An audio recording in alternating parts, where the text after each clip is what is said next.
അടിപൊളി പടം. ഇടയ്ക്കിടയ്ക്ക് ഉള്ളിൽ നിന്ന് ഇങ്ങനെ തീ കത്തുന്ന പോലെയായിരുന്നു ഓരോ സീൻസ് കാണുമ്പോഴത്തേക്കും. ഭയങ്കര രസമായിട്ടുള്ള മേക്കിങ്ങും. ഷാഹിദ് കബീർ അടിപൊളി. ഇതിനകത്ത് ഓരോ ആക്ടേഴ്സും ഭയങ്കര ഗംഭീരമായിട്ടുണ്ട്. ദിലീഷും റോഷനും ഒക്കെ ഗംഭീരമായിട്ടുണ്ട്. പോലീസ് ലൈഫാണ് നമ്മൾ കാണുന്നത്. ഒറിജിനൽ ഭയങ്കര റോ ആയിട്ട് അത് കണ്ടു കഴിയുമ്പോഴത്തേക്കും നമുക്ക് ഒരുപാട് കാര്യങ്ങൾ നമുക്ക് ക്ലിയർ ആവും. എഡ്ജ് ഓഫ് ദ സീറ്റ് എന്നൊക്കെ പറയില്ല, അതുപോലെ എഡ്ജ് ഓഫ് ദ സീറ്റ് തന്നെയാണ്. ലാസ്റ്റിലത്തെ അതിന്റെ ക്ലൈമാക്സിന്റെ ആ ഒരു ക്ലൈമാക്സ് ആയിട്ടുള്ള എൻഡിങ്ങും ഒക്കെ സൂപ്പറായിരുന്നു. എല്ലാവരും കാണുന്നുണ്ട്. ഉഗ്രം പടം, എല്ലാം അടിപൊളി ഗംഭീര സിനിമയാണ്. ഒരു രക്ഷയില്ല. എനിക്ക് തോന്നുന്നു ഞാൻ കണ്ടുള്ള റീസെന്റ് ടൈംസിൽ കണ്ടിട്ടുള്ള ഏറ്റവും നല്ല സിനിമകളിലാണ്. ഭയങ്കര ഡിഫറെന്റ് ആണോന്ന് വെച്ച് കഴിഞ്ഞാൽ ഡിഫറൻസ് എന്നുള്ളതല്ല, ആ സിനിമ മൊത്തത്തിൽ നമുക്ക് തരുന്ന ഒരു ഭയങ്കര ഡിഫറെന്റ് ആയിട്ടുള്ള ഫീലിംഗ് ആണ്. അതാണ് അതിന്റെ ഏറ്റവും വലിയൊരു നല്ല സിനിമ. ഉഗ്രൻ സിനിമ, ഗംഭീരം. അവരെ കുറിച്ചൊന്നും പറയാനില്ലല്ലോ. നല്ല രണ്ട് പെർഫോമൻസ് ആണ് അവരുടെ ഏറ്റവും നല്ല പെർഫോമൻസ്. ബാക്കി തരുൺ പറയും. തരുൺ അല്ല, ഞാൻ പറഞ്ഞത് എനിക്ക് ഷാനിയുടെ പടങ്ങളൊക്കെ ഭയങ്കര ഇഷ്ടമുള്ള ആളാണ്. ഞാൻ പലപ്പോഴും എൻ്റെ പല പടങ്ങൾക്ക് വേണ്ടിയിട്ട് ഒരു റെഫറൻസ് ഒക്കെ എടുക്കുന്ന എപ്പോഴും ഷാനിയുടെ പടങ്ങളാണ്. അപ്പം അതുകൊണ്ട് എനിക്കിത് മിസ്സാക്കരുതെന്ന് തോന്നി.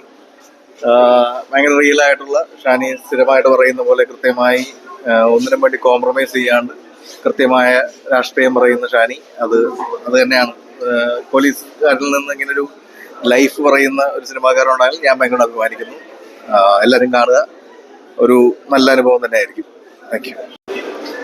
കാരണം ഇന്ന് നമ്മൾ പോലീസുകാരെ പലപ്പോഴും കുറ്റം പറയാൻ വളരെ എളുപ്പമാണ്. അത് ഏതൊരു യൂണിഫോമിലുള്ള ഫോഴ്സാണെങ്കിലും ശരി. അവിടെ നമ്മൾ കാണുന്ന ഈ ഒരു വളരെ ചുരുക്കം ആത്മാർത്ഥമായിട്ട് ജോലി ചെയ്യുന്ന ആളുകൾക്ക് വരുന്നത് അവർ ഇന്ന് ജീവിതത്തിൽ ഫേസ് ചെയ്യുന്ന പല മാനസിക സംഘർഷങ്ങൾ. അപ്പം അതിനകത്ത് നല്ലൊരു സബ് ഇൻസ്പെക്ടറായിട്ട് വളരെ മെച്ചോർഡായി പോലീസിങ് എന്താണെന്നുള്ള നല്ലപോലെ വിവരമുള്ളൊരു പോലീസ് സബ് ഇൻസ്പെക്ടറായിട്ട് Dileesh Pothan excel. Wonderful acting. ഞാൻ ആദ്യമായിട്ടാണ് ദിലീഷ് ഇത്രയും വളരെയധികം മനസ്സിനെ ടച്ച് ചെയ്യുന്ന ഒരു ക്യാരക്ടർ കണ്ടത്. അതേപോലെ തന്നെ റോഷൻ, ആ ഒരു സാധാരണക്കാരനായിട്ടുള്ള അധികം സർവീസ് ഇല്ലാത്തൊരു പോലീസുകാരൻ്റെ ആ ഒരു മെച്ചൂരിറ്റി അല്ലെങ്കിൽ അതിൻ്റെതായിട്ടുള്ള ഇന്നസെൻസ്, അത് റോഷൻ വണ്ടർഫുൾ ആയിട്ട് കാണിച്ചു. Everyone acted very well. അതിനകത്ത് ആ വൃത്തിയായിട്ട പോലീസുകാരന്മാരായിട്ട് കാണിച്ചിട്ടുണ്ട്, നന്നായിട്ട് അഭിനയിപ്പിച്ചിട്ടുണ്ട്. It really touch me. It's a wonderful. Thank you so much. അത് ഡയറക്ടറിനും കൊടുക്കുന്ന ഈ ക്രെഡിറ്റ് എഴുത്തുകാരനും all the best to the producers and the director and the writer and the complete artist.